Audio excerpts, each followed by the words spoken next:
Hello, my name is Travis Newbell. I live and work here at Shambhala Mountain Center, where we're very excited to be hosting Healing Sound Retreat.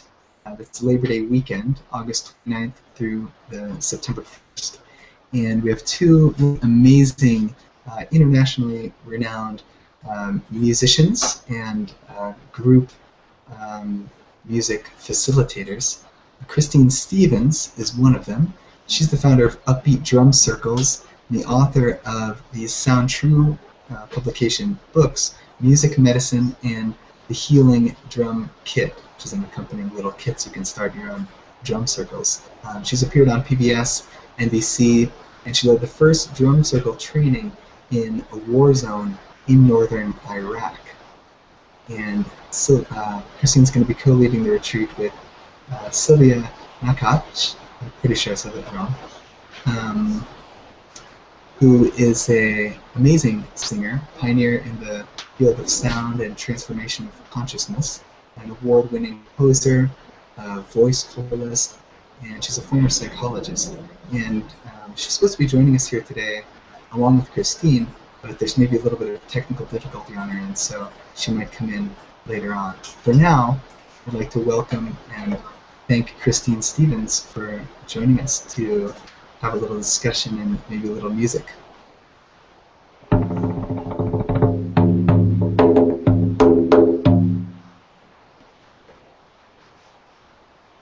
See, that's her.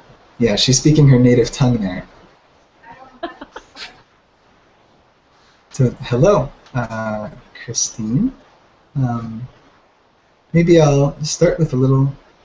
I wonder if you may say a little something about your journey with music, just a little bit of background and what your relationship to music is at this point. Well, music for me is my spiritual path. It's the, I guess you would say, it's the what I worship, and it's how I worship and what I speak. And it's become more and more the core of that walk for me. I always knew I had a lot of music in me as a kid, and then I had an opportunity when I was in 11th grade to volunteer with children with special needs. And at that time, there was a child with autism that came over and played music with me. And I felt this connection that was beyond language, was beyond disorders. It was just like be present. All the things we, I guess, sort of look for in our spiritual path, whether we're doing what kind of meditation we're doing, but it was this moment of real presence and connection. And I thought, what is this called? So I found out it was music therapy, and I studied that, and I got hooked into drumming. I went to a drum circle facilitation class with Arthur Hull years ago, and saw immediately, wow, this is a tool that is fun, it's, you know, unifying. Rhythm is so human, it's the heartbeat, and unites us. And I spent about a decade studying world percussion in lots of different cultural traditions. So I bring that to this Healing Sound Retreat. This is, I think, my 4th year teaching at Shambhala. And we bring in lots of world cultural drum techniques and traditions. And I spent about a decade learning this, languages from around the world, from, you know, in my work in Iraq, doom, doom, doom, taka, taka, taka, taka, doom, doom. There's always this kind of language to drumming that's really percussive and fun to speak. And I would say, lastly, kind of most recently, I've come back to my roots on saxophone and piano and jazz. So it's been kind of an interesting journey through sacred music and coming into my love of improvisation. I'm a huge fan of Bobby McFerrin and all these tools where we don't have a rehearsal and we just get to be together in the musical creation, and that's what people will experience at the Healing Sound Retreat, is that freedom. And you know, whenever we restrict something, it's hard to really step into it.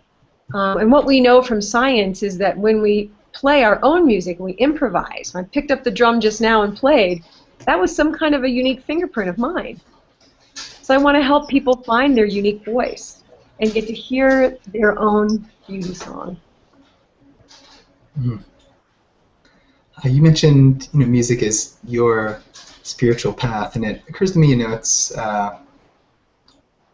maybe becoming more and more a common thing in our culture for people to be engaging in spiritual techniques, but still maybe not as common for somebody to have a meditation practice or yoga practice or be really a devout practitioner in a so-called established spiritual tradition, but most everyone likes music. Is it sort of a sneaky way for people to achieve some kind of inner, outer harmony? What a great question. I don't know about the word sneaky. I would say it's got a speedy uptime as far as the drug goes. We talk about, the drug half-life of the drug, or what's the uptime that it takes to have an effect. So I would say it's speedy. It's a very quick technique, really. And I researched people, and in 4 to 5 minutes, their breathing changed, their posture changed of just drumming. They had a real shift in their expression and their body posture softening. And I think sometimes that's the big benefit of meditation in our culture. America is a very spiritually starved culture in some ways. And so I'm glad that Shambhala has such a proliferation of programs because people are really hungry and people really need this. We need this. So meditation might be, there's lots of different intentions for meditation. You might be desiring spiritual awakening. You might desire stress reduction. And it might be all of the above.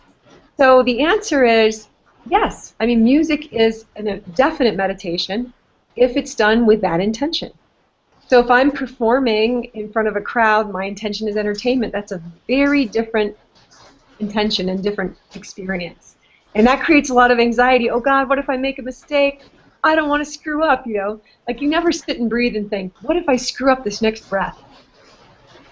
There's no performance anxiety about breath. So we want to take that same space to our music practice, to be in the devotion, to be in this gorgeous Sanskrit word of the bhakti, that ecstatic feeling. I think that music is a great portal for most people. Really, most people love music.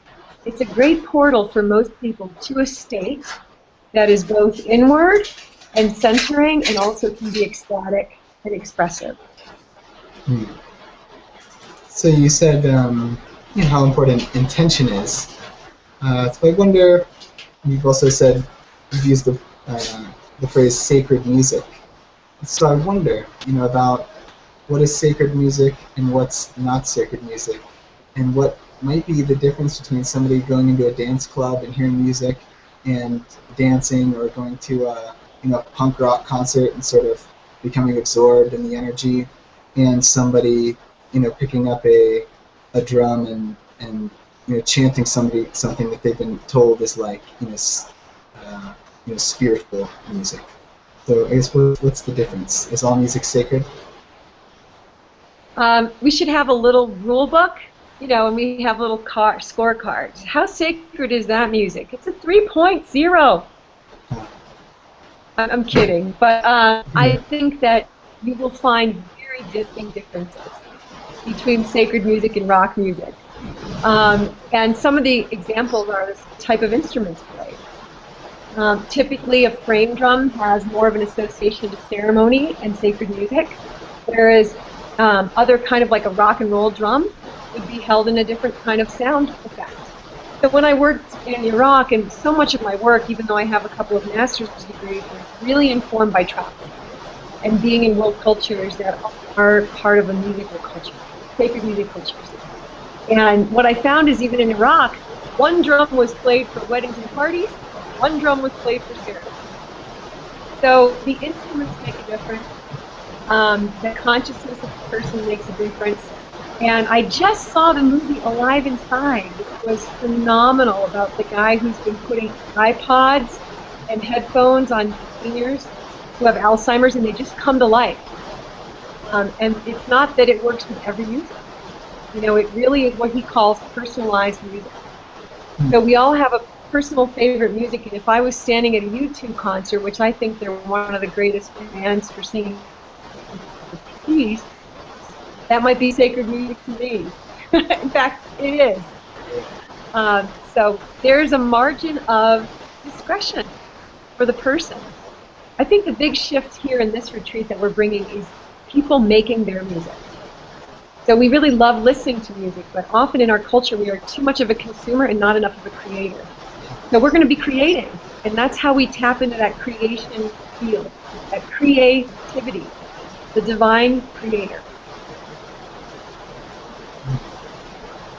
And I can see the difference in intention there, where, you know, on the one hand, your intention to create music is really for some sort of validation or to prove something about yourself to other people.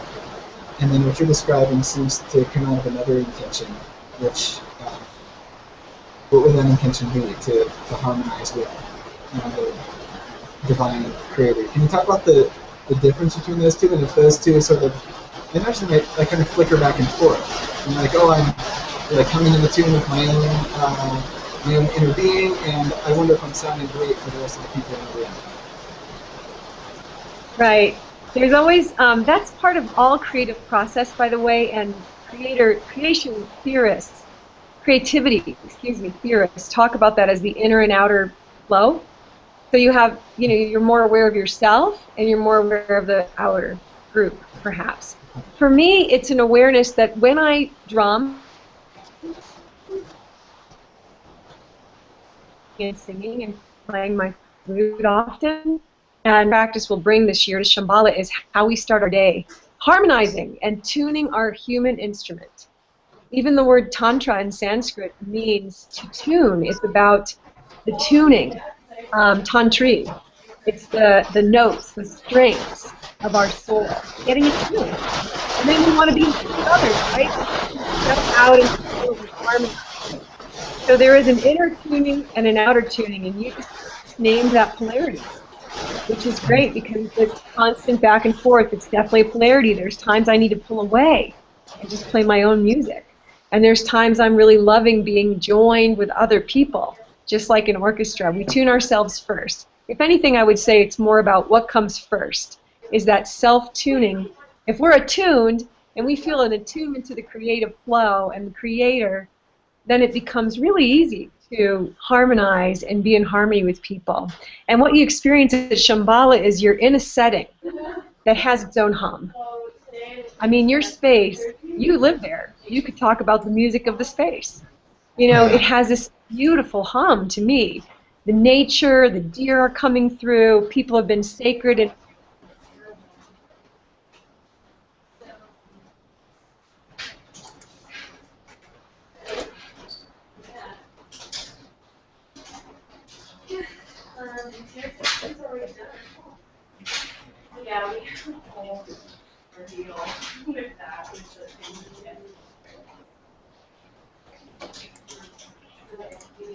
to me, to just be in that space. Mm-hmm. So I wonder if at this point you may lead the viewers, and maybe myself, in a little exercise, which may allow us to tune into what you're talking about here. Okay. Well, the great thing about combining Silvia and I is you have the voice and the drum. So it's the heart and the voice. It's our two human instruments. You don't need anything to be singing or tapping and drumming. So I think just to offer a little practice of drumming the heartbeat and toning the sound ah, because ah is often associated with the heart chakra. Okay. But take a few deep breaths and close your eyes if you'd like.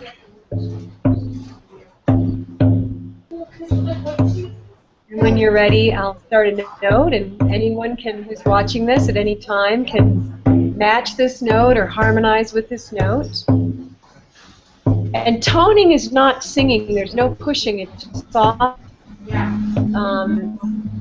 sounding your heart.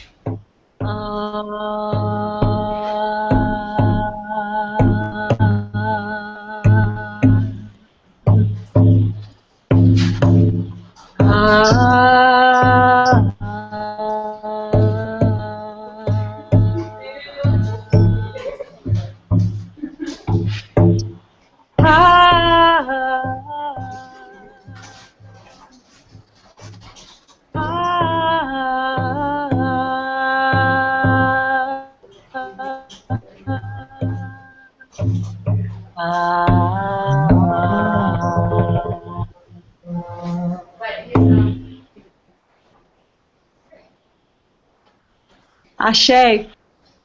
Ashe. That's very nice. That was my first long distance Google Hangout jam.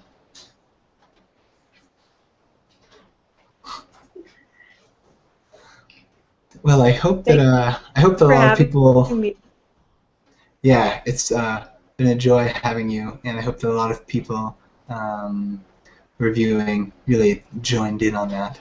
And we invite all of you who are viewing or listening to this to come join in for the real thing in the flesh, which is once again August 29th through September 1st, the Healing Sound Retreat with Christine Stevens, who we've been enjoying having here today. And Silvia, can I ask you to pronounce her last name, Nakkach?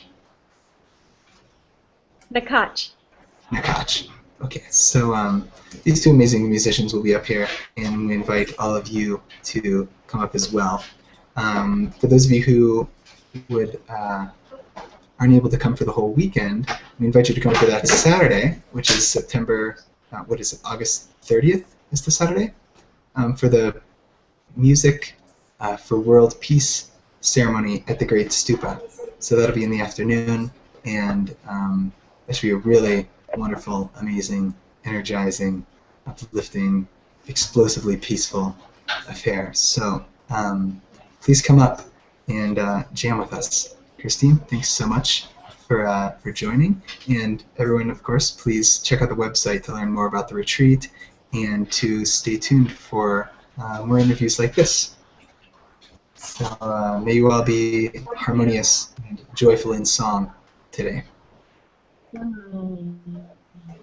Yes. See you next time.